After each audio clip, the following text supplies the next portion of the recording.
Hello, I'm Dinus the Mirror.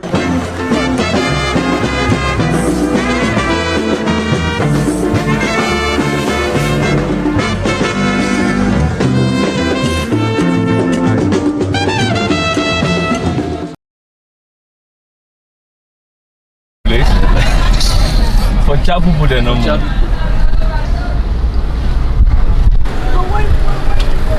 James Island, it was changed to Kunta Kinte. Okay. Oh yeah, Gambia. Yeah. So you been? Nah. Okay. So we're in Propel. Yeah, we are going to Propel now. Propel, okay. Yeah. Oh, so Bones Island slave forts. Right. That's where we are going. Uh-huh. So Bones Island slave forts is located in the Sierra Leone River. Okay. That's like 20 miles up from the Great Harbour where we're coming from, Freetown. Okay. And it lies 5 miles below the mouth of 2 rivers, and this is Rokel River and Podloko Creek. And these are the vast river that empties into the harbour, the Great Harbour.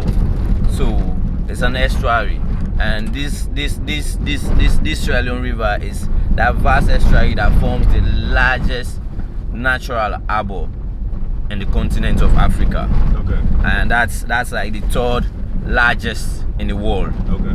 That from Sydney and that of Rio de Janeiro in Brazil harbors. Okay. So, but Bones Island was, you say they call it slave forts. Right. And slave forts were, or they call most of the time they say slave castles, like you have in Elmina castles and so.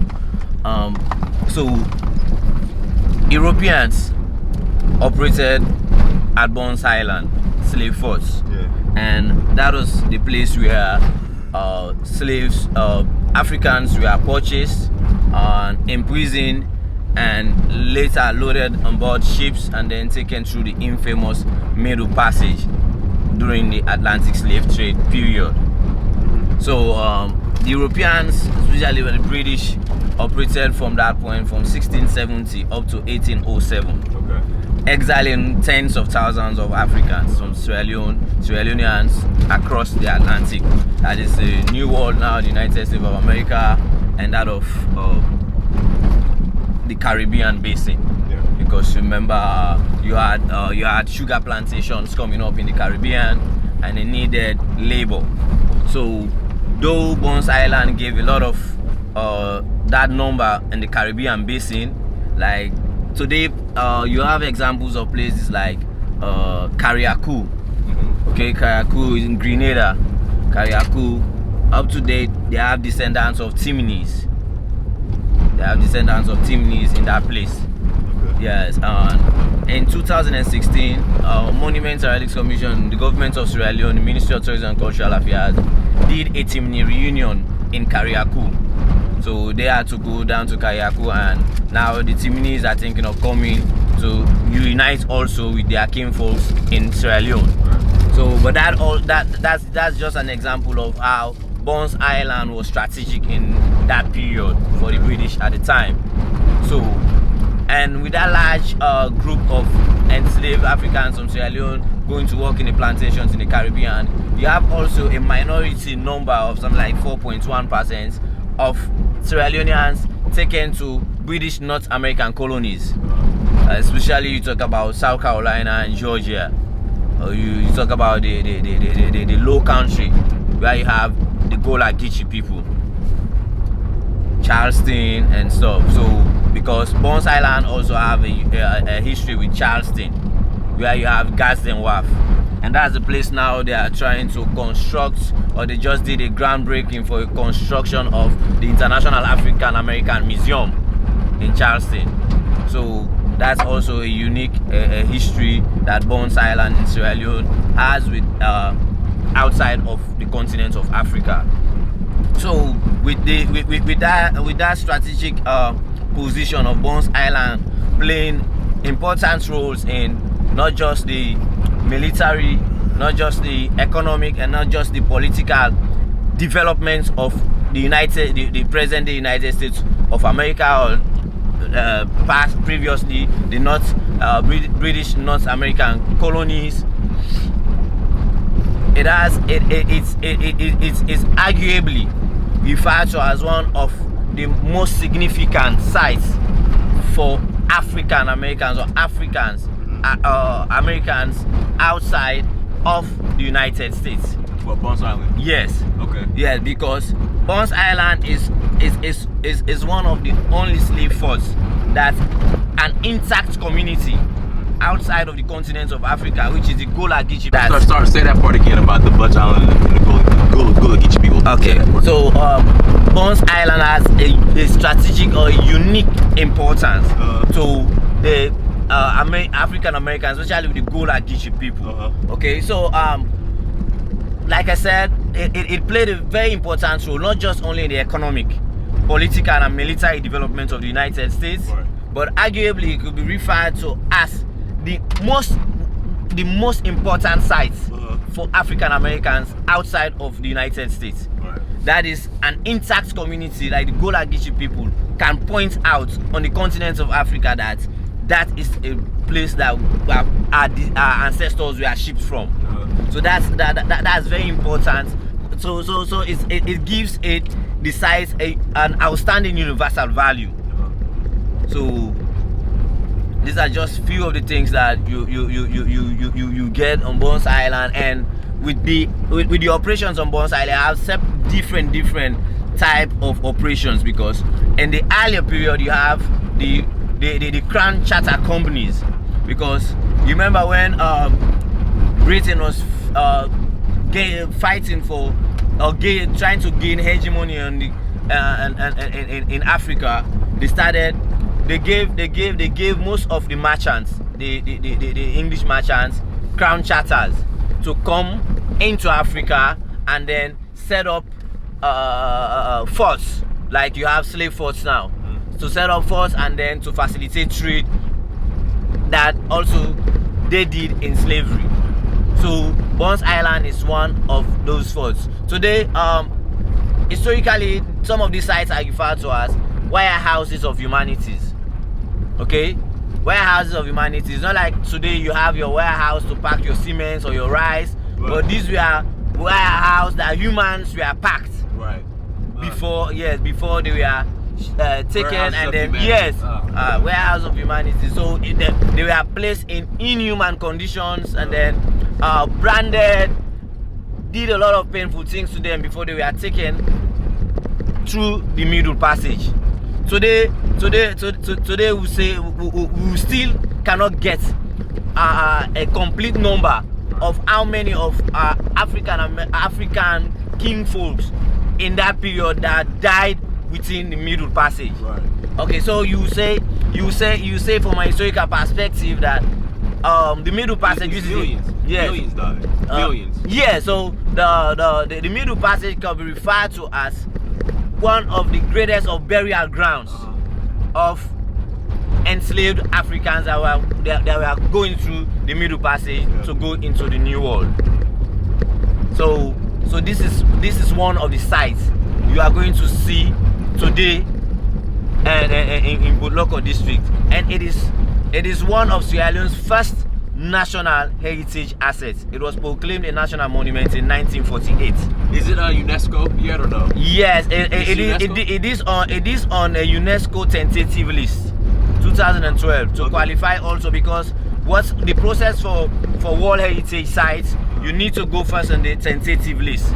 That is like a process. So once you are on the tentative list, you have to put up a lot of papers together, and then to see how the World Heritage Convention or the World Heritage Committee can assess that and then make it a World Heritage site. But in 2012, it is one of the cultural sites in Sierra Leone, included with Fobe College, which Old Fobe College building, which is the first Western kind of university in sub-Saharan Africa, established in 1827 in Sierra Leone. So that gives the moniker of Sierra Leone as the Athens of West Africa. That is because most of the people today you see in Nigeria, Sierra Leone was the headquarters for British West Africa. Yeah, so most of the civil servants, great Pan-Africanists studied at Fobe College.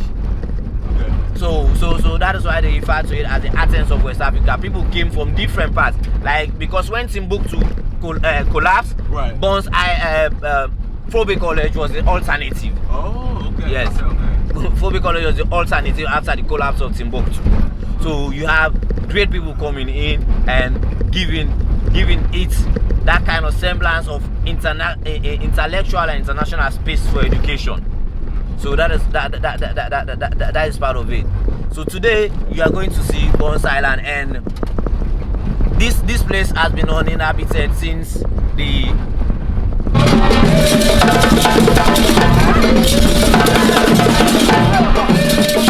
ask Mr. Francis Musa Momo to do a brief historical sketch and welcome of our guest.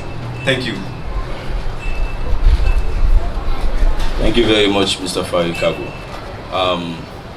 This is a historic moment for not only Monuments and Relics Commission through the Line Ministry, which is the Ministry of Tourism and Cultural Affairs, but also for the entire people of Sierra Leone, because our kinfolks or our family across the seas are here to converge and then talk with us in a briefing like this today.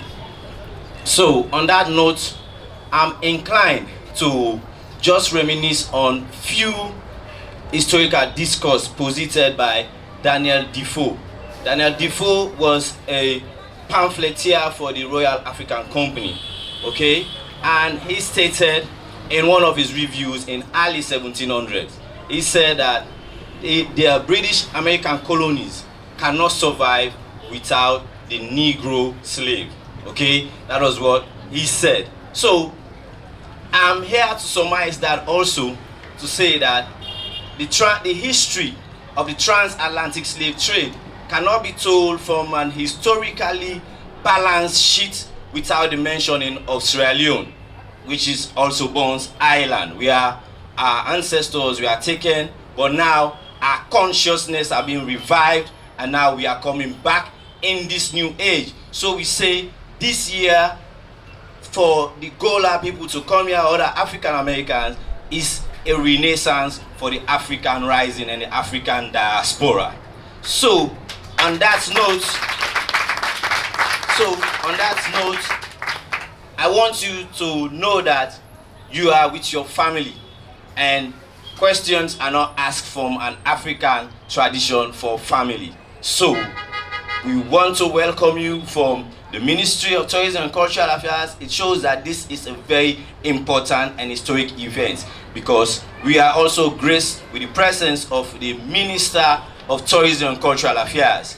We have directors here and the chairman of Monuments and Exhibition. So it's to tell you that we want our hands are open and you are welcome once again, whilst we move and unfold the discourse that will be here today. So we're not talking about much of the transatlantic slave trade, because our consciousness are here now, and we are moving beyond the legacies of the transatlantic slave trade on a new trend and on a transformative note. So I welcome you all here today.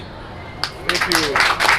Thank you very much, Mr. Momo. On this note, to all the places that our Sierra Leoneans were taken to, I'm so proud that I'm able to reach around the world and able to meet my family and have the opportunity to come again with the Gullah Kinfolk to the umbrella of Amadou Mansali and Fambutik in the Ben, but you know they broke. In that regard, I want to say peace and love to this country. God bless everyone. yes, sir.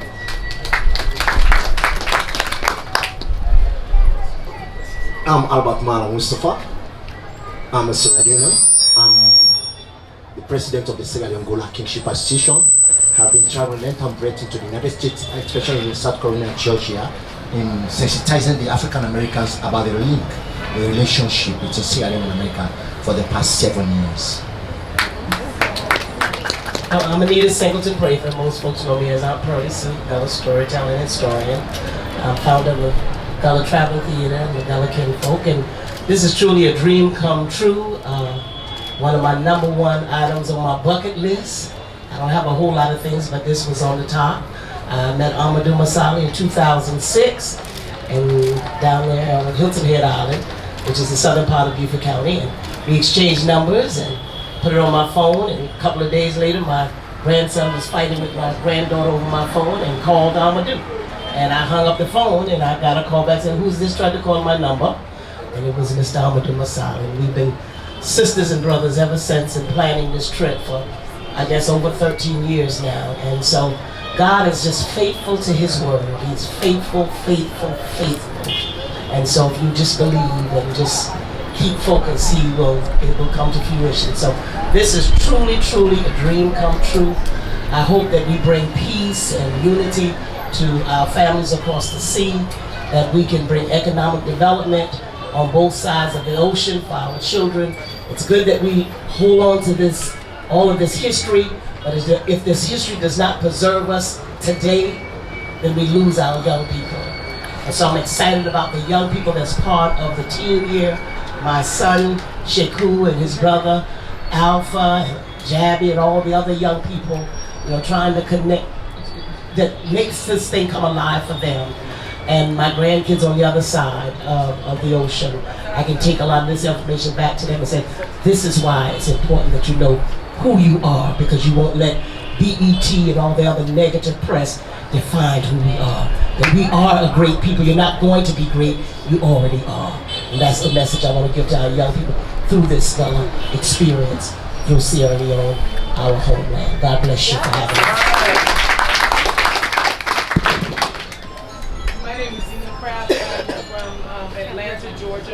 I'm from Atlanta, Georgia, and I struggle to say what I do because I do all things Africa. I do a lot of promoting of the continent, including working with Amadou to help promote this event. Sierra Leone rose to the top of my list of places that I love when I worked with our former consul general in Atlanta to host your former president, Ernest Bakaroma. So it rose to the top of my list at that point. I am also chairman of a charity, Sea Hope Salon, a local charity here focusing on schools and education. And I love Sierra Leone because it honestly is the best country on the continent. Good afternoon, my name is Warren Relaford. I'm taught the song to her daughters and her granddaughters, and through that song and through the intervention of a linguist, Lorenzo Turner, and a musicologist, Ms. Smith, Cynthia Smith, along with the linguist from Sierra Leone, they were able to trace that song back to a village in Simeon Gullah. And we were able to trace our roots all the way back to that small village with a lady by the name of Bindu Jabati. And so we're related to Bindu Jabati through that song. So we take that as the gospel, that we are related and it's our family, it's our home. And we're back because of that. And this trip is especially meaningful to us because we get to go back to what may very well be the place where that young girl so long ago taken away on an African slave ship left. She left with the clothes on her back and she left with a song in her heart that she dared share with someone else after she got to the new world. So there she was with that song, and that song connected us today because that same song is being sung by Bindu Jabati in that small village. And so we're grateful. I hope I explained that well. Greetings, I'm Victoria Smalls from St. Helena Island, South Carolina. Thank you for the audience with you. I serve as Director of History, Art, and Culture at the Penn Center. Sierra Leone, in an interesting way, in 1980, I moved back home after being away from my education, came back home to take a position at Coastal Carolina University, but my mother told me before I came that she had adopted this family, or this family had adopted her from somewhere in Africa. And she kept telling me about these people in certain ways, like, oh, we made rice together, we cooked mustard and dumplings, cornbread dumplings together, and I got a little jealous because this woman and her husband were easing in on my mother. So when I came home, she couldn't wait for me to meet them, and they were Nilos from Sierra Leone. And they became our family. So they began to tell me about Sierra Leone, and we began to see the connections among us. This is in 1980. The world is still thinking at this time that Gullah culture is only on the Sea Islands and in Charleston. They don't know at this time that cultures move. And so I learned from them that there was a connection that I didn't read about in books, of course, because it wasn't there yet. And so as we began to share my mother, I began to see what Sierra Leone was producing. These were good people, solid people, intelligent people. Fast forward to this trip, I always name my purposes before I go.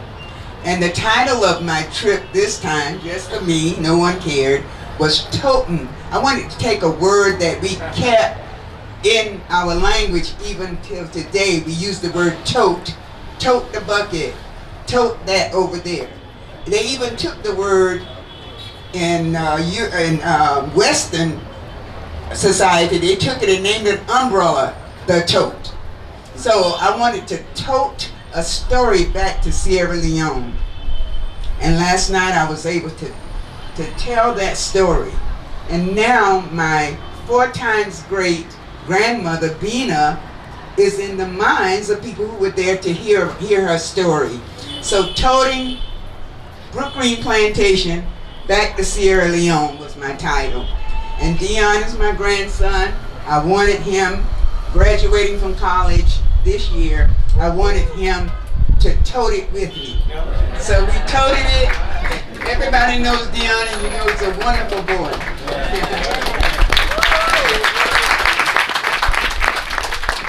Good afternoon, everyone. My name is Patricia Millett.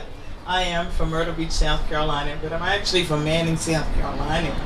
And that is a place where a part of the Brown versus Board of Education was involved in that change and integrated our country. But the fact was, I want to speak today, was Bunce Allen really made an effect upon me. When I walked upon it, I felt the feeling of that. I knew the spirits were around. There were some good ones, and you also told me about some bad ones in the 3 rocks. But I felt that. And so I said, wonder whether a Bunce Allen could become a Bounce Allen. Because we bounced, they shipped us away. But we flew back in. Okay, when we came back on the boats, this time we were free. And much more mightier than we were before. So I thank you, Amadou, for giving me that opportunity. And I want to say that last night I had an awesome experience. I was telling Sam, I was sitting at an angle from him, and then all of a sudden, something just came over me. And I felt this spirit, and it was a side glance of him. But it was my Father's spirit came through him. And I said, and I think it was Victoria was sitting by, and she said, what's wrong with you? And I just said, I felt something, you know. And I really couldn't even tell her what I felt. But y'all, the spirit is within us. So it's time for us to pull it back out and let's get to work and join together. Because we are all one big family. And we are going to work and we're going to bring this place 30 years ago, again, when you return, it's going to be a whole different thing. Right. And we're going to be a part of making it the best that it can be. Fly here and there sporadically, but there are so many white butterflies here. They are the spirits of our ancestors all over. And we got on the boat going to Bunce Island, and there was a guy, a son on the boat, and he sat back there with me.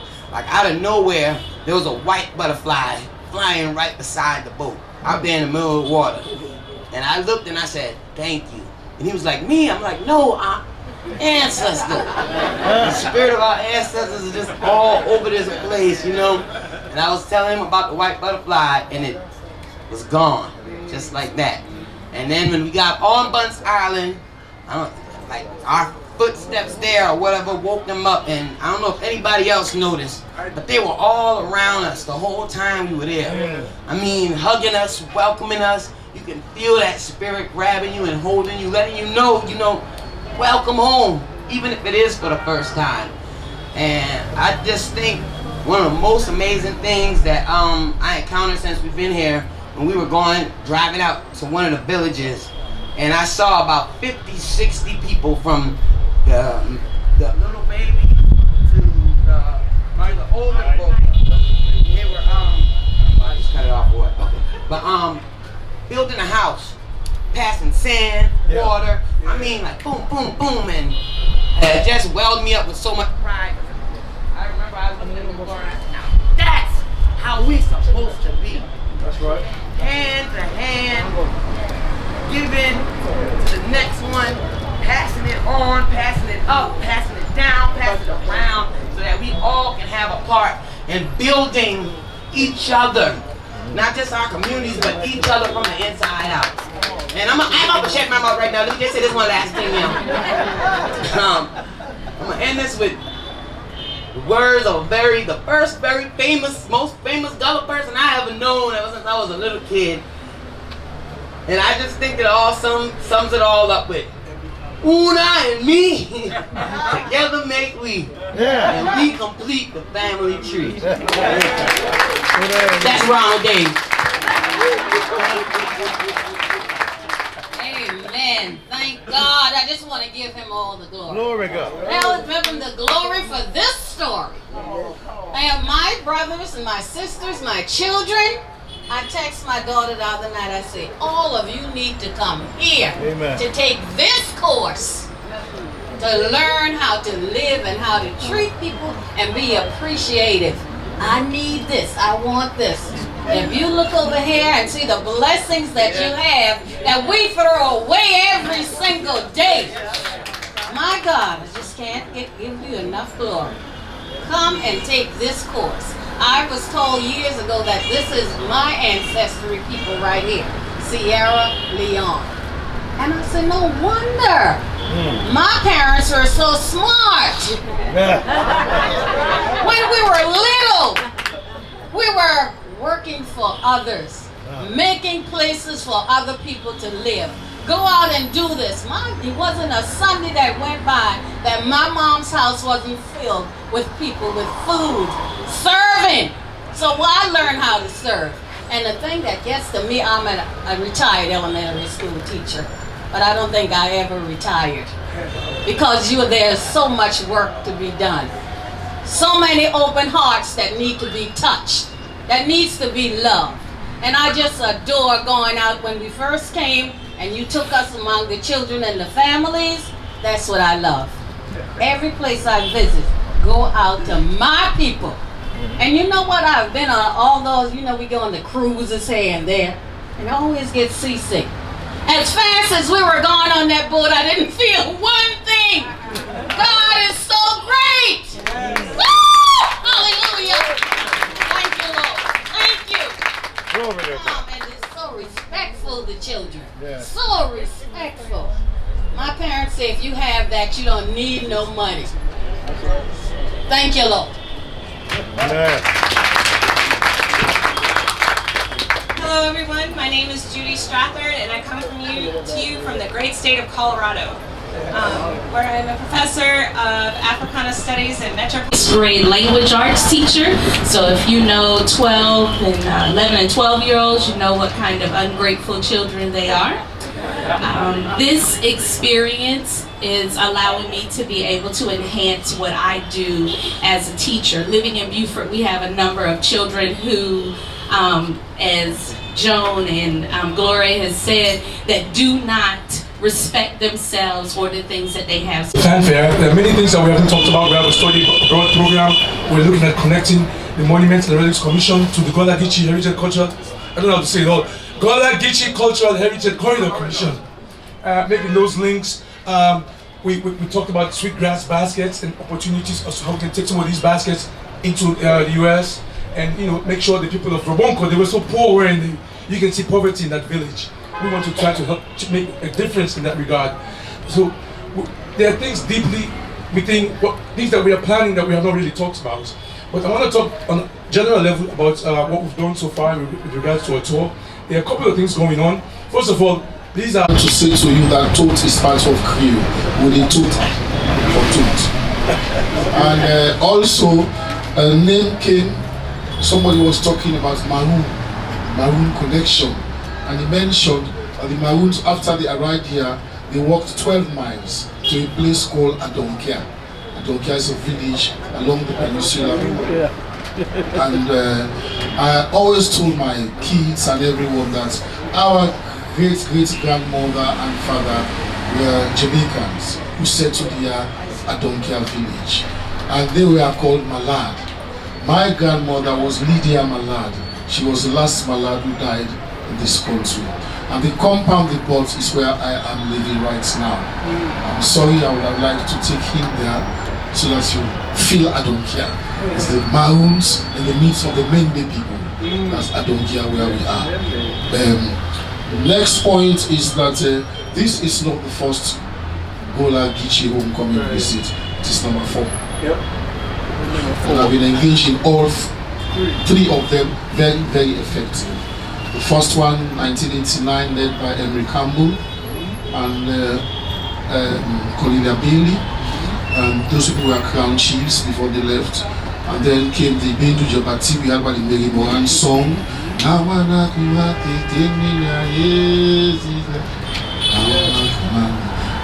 Priscilla Bendu Jabati.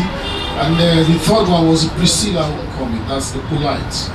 Polite, beautiful polite lady, the twisted Tomalin, the twisted generation, 12 also generation backwards, and that was the third one. This is the 4th, the largest group, and I hope it's going to be the most effective. Yes. Effective because I think, for me, these projects and things, to me, they resemble like pregnancy.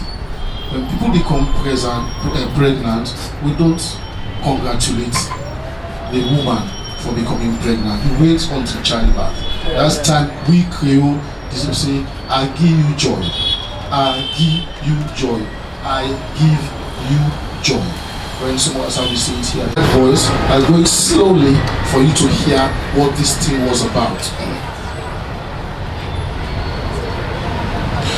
Long time ago, we were not yet born. It was 250 years ago.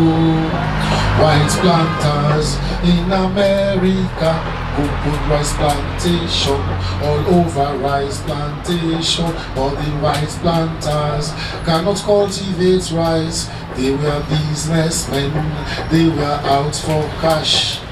Bangalang, Bangalang, what did the white man do? They came to Sierra Leone and captured Sierra Leoneans who knew how to plant rice. Took them away as slaves to North America, to South Carolina. They took them to Georgia.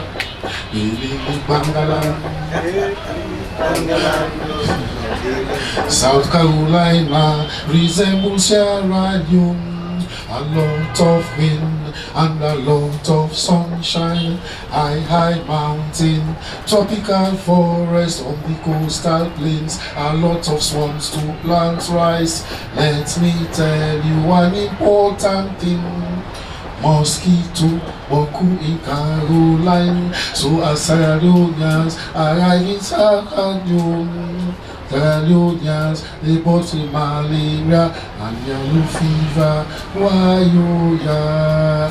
Ilili Bangalang, the white man grave again. Ilili Bangalang, it reached Carolina. In the plantation, it swept over Georgia. So the white planters who own the plantation cannot stand the wrath of malaria.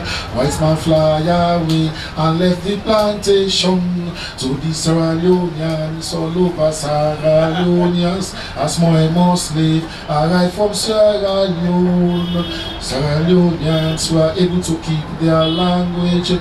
Bangalang, Bangalang. If you don't believe, express it that more. Visited the Gullahs in South Carolina. Ex-President Twamis, when the Gullahs visited him, the Gullahs said to him, "We glad for see una."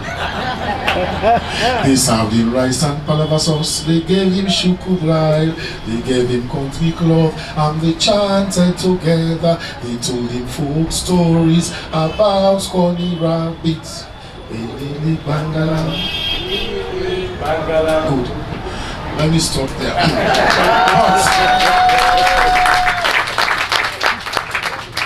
My point here is about rice. It is rice that caused that song. It is rice that we are gathered here today to celebrate, to whatever. But I want you to know that I have not had that. We are talking about touristic investment, we are talking about all kinds of investment, education opportunities, everything open here. But I want to tell you, when I was a kid, my mother used to send me to supermarkets to buy rice. There was a rice in a nice, beautiful box with a lady called Carolina rice. I never knew where the rice came from. It was Carolina, it was different from our own rice. When I got to America and I realized this rice story, then I knew that, this was the rice they brought our people over to plant. Now theirs is in the box. A beautiful lady, beautiful pictures and everything. Our own rice are still here. Go around the market and see. I hope that in your investment thinking, I hope that you are going to touch on rice. Since those days, 250, 60 years ago, that this thing happened, we still cannot feed ourselves.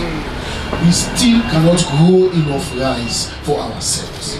And for those of us who have visited, you have the technology, you have the advanced knowledge, you have the science, you have everything. Now you surpass us million times over in rice production, if not eating. Please help us grow rice.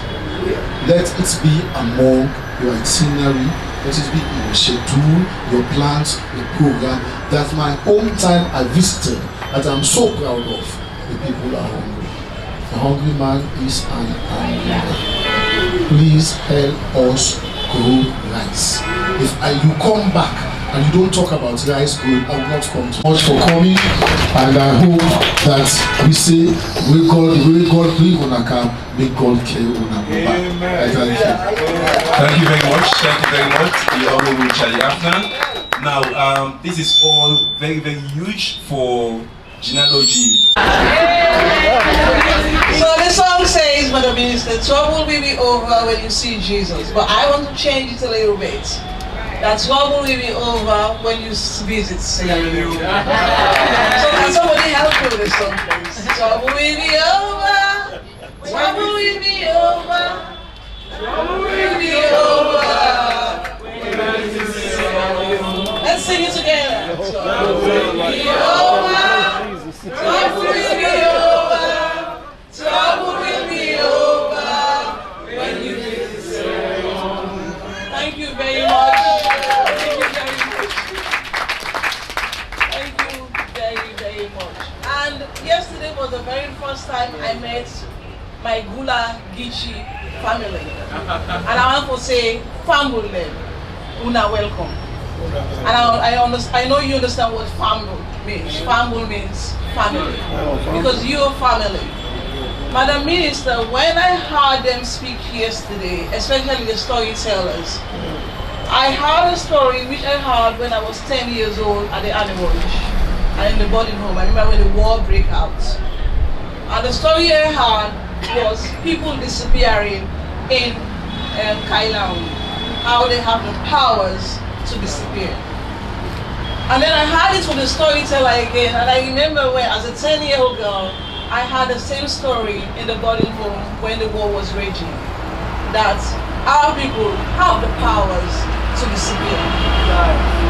And so what it tells is that there is so much history between us and the Gullahs. And as I also listen today to each person talking about their connection to Sierra Leone, I see a lot of unsung stories.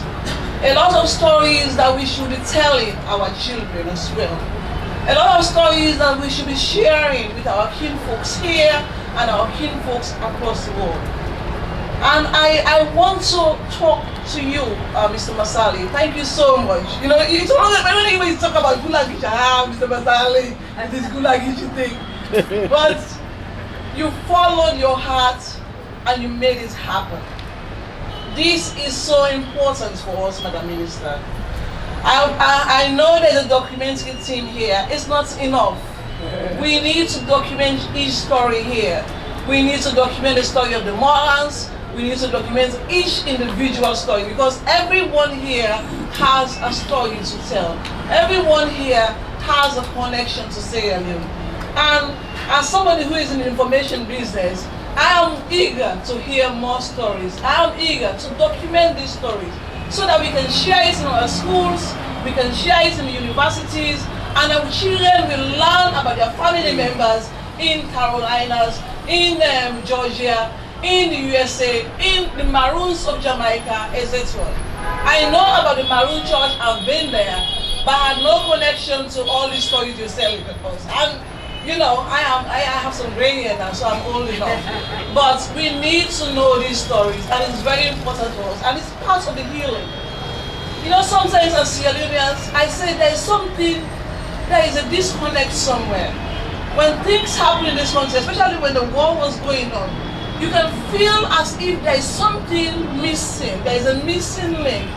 And when I hear these stories, it tells us that people have been caught years ago. Our people are hurting. Something is missing. They lost their family, they lost their children, they lost their loved ones, and they're still hurting. So some healing has to happen. And I think this is part of the healing process. Right.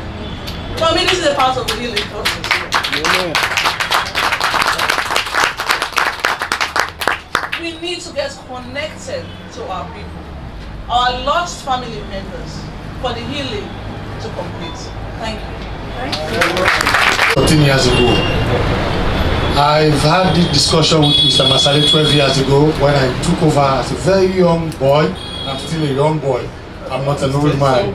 But I was very, very young by then. 12 years ago, I was just about 1 month old as Director of Cultural Affairs when I sat in the office of the then minister, he's late now, and Mr. Masale was there, and that was the very first time I heard him saying that he will bring members of the Gullah Geechee community to Sierra Leone.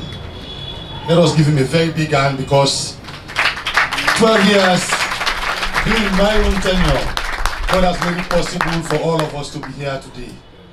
We are extremely happy. During the last quarter of last year, we did receive 17 people again from the United States of America, and most of them were again from North and South Carolina.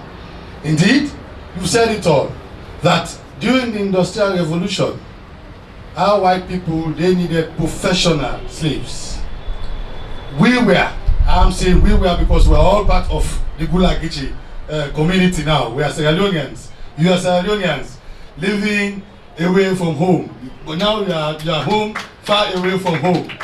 Indeed, we were the people taken from Sub-Saharan Africa who were the only professional slaves because they relied on us to provide food for people who will work on their tobacco farms, their sugarcane plantations, so that they'll be able to produce liquor, they'll be able to produce cigarettes and whatnot. Indeed, after 400 years, we were brought back.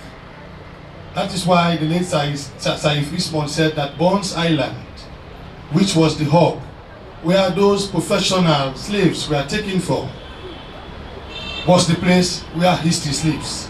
But last year, we had 2 functions, and during those 2 functions, I did mention to people that Bones Island is no longer where the place history sleeps.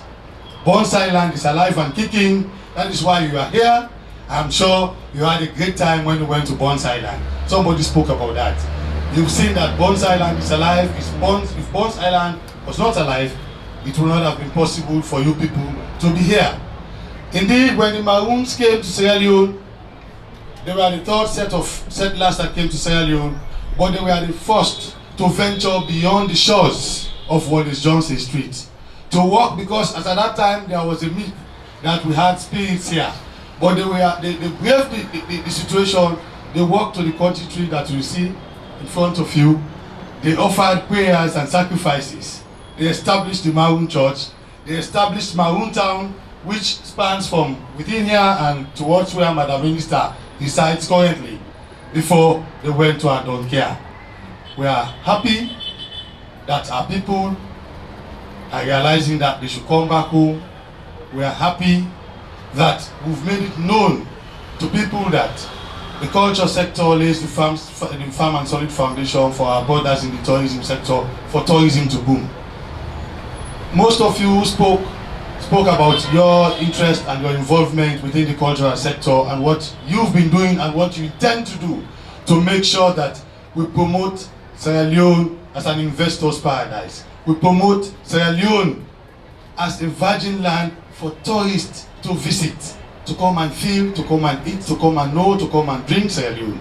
Because Sierra Leone is the land of milk and honey. Madam said that when you come to Sierra Leone, the song, what was the theme of the song?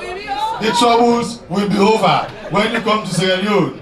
I am sure together, collectively, if we work concertedly, it will not be a myth. It will be realized. Because change is the only thing that is permanent than even permanence. I am sure you agree with me. Yes. Change is the only thing that is permanent. Collectively, as you've taken the bold step to come to Sierra Leone, some of you said you are going to make sure that you serve as ambassadors to preach this message to your children, your grandchildren, and your great-great-grandchildren.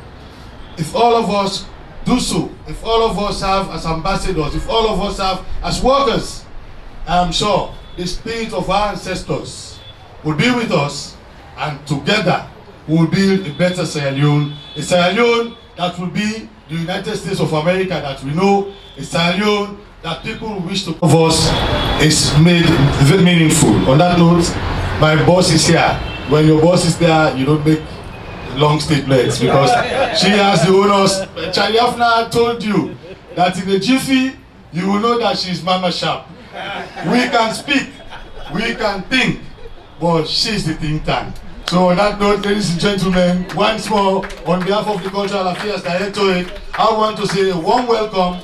We are ready, we'll connect with you, we'll pick up your cards, we'll make sure that together we'll do the right things to promote tourism in Sierra Leone and to make sure that Sierra Leone indeed is promoted as a land of milk and honey. Thank you very much. Thank you very much, Mr. Director of Cultural Affairs in Sierra Leone.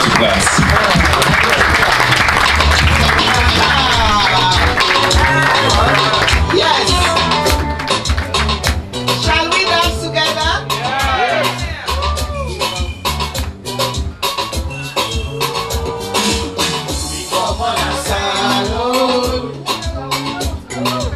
We cannot wait.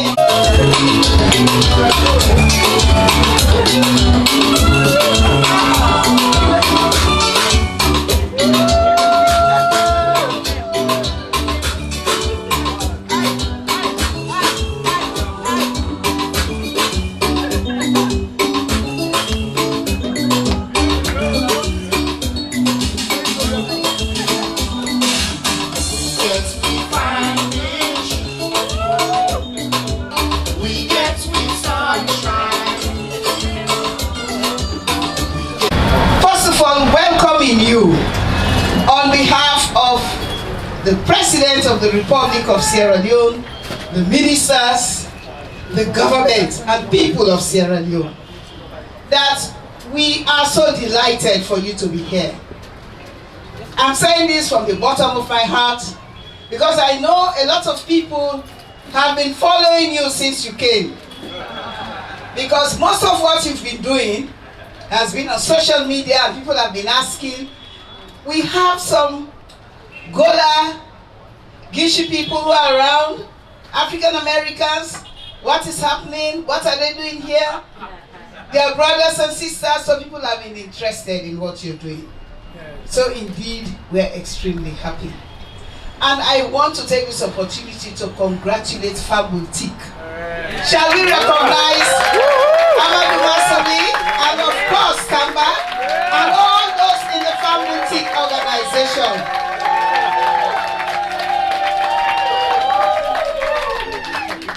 From the government perspective, we thank you very much. We are thanking you for many things. But first among most is for the fact that you have been able not only to rebrand Sierra Leone, but to be able to bring along 50 or more African Americans from North South Carolina, from the Gullah Geechee to Sierra Leone. This is the biggest group we've got for many, many years. The biggest we've got for many, many years. This means a lot to Sierra Leone. Because you are coming in at a time when we are rebranding this country.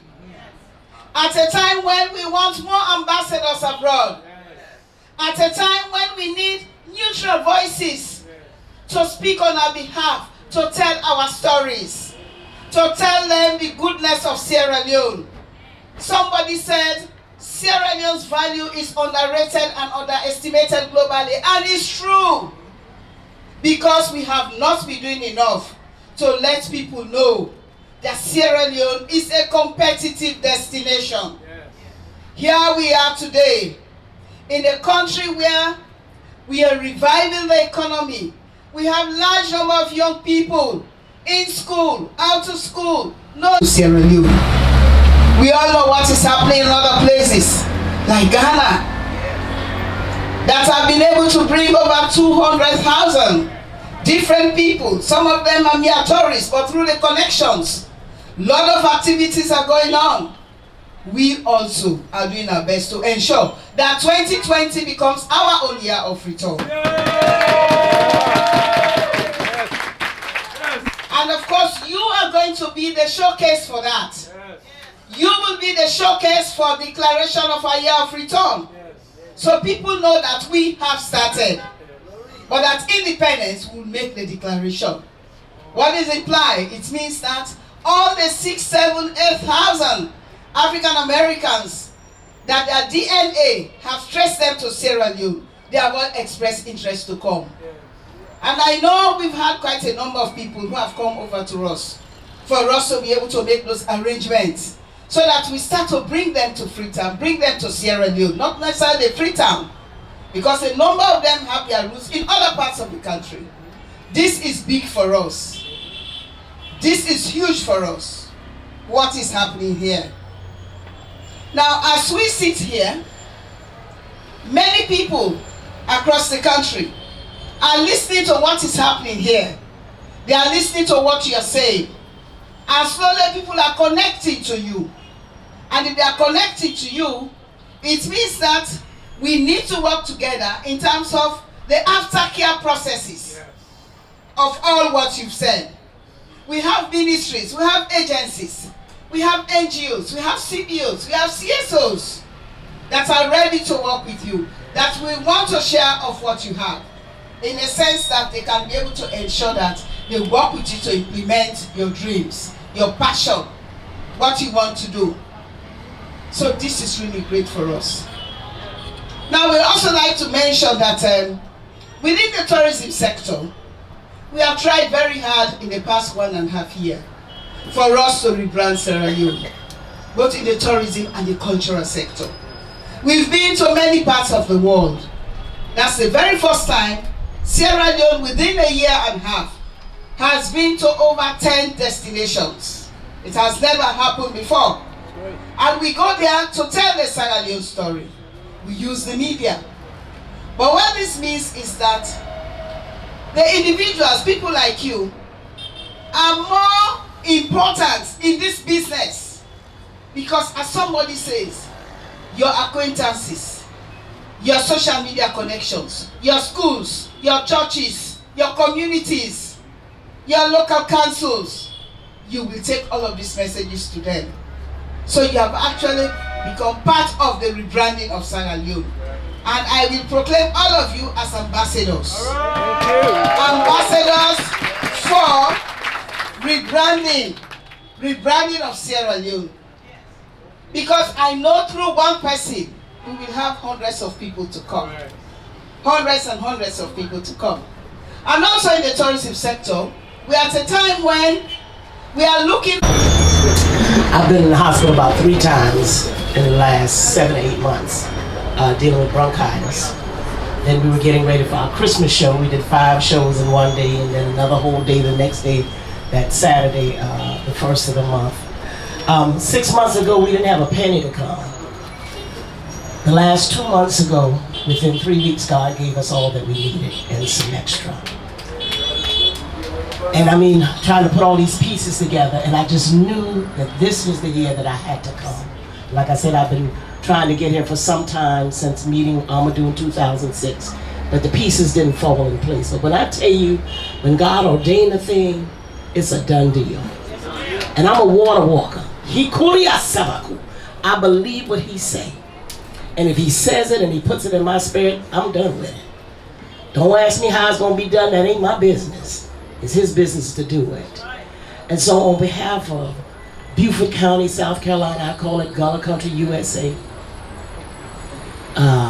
All the different agencies, South Carolina PRT, the Beaufort County Conventions and Visitors Bureau, the Low Country, I mean, everybody pitched in something to make it happen for us.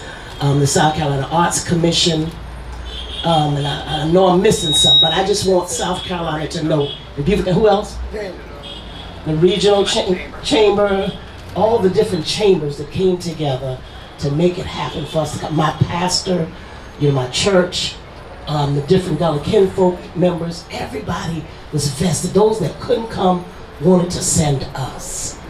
And so from Beaufort County, from South Carolina, we just say we're just so happy to be at home, and we look forward to hosting you all. Come on, visit, because I got some rice for you, honey. Got some peas and rice, got some red rice, got some crab rice, okra rice. We got some rice for you. And when I heard somebody said, I think it was you, sir, that said they give you yams and cassava, but if you ain't got rice, it ain't no. See, that's how we are when we have dinner. And I went to school up north, and they would give me mashed potatoes or whatever, and I said, okay, well, where the rice? Because you ain't finished yet until you get the rice.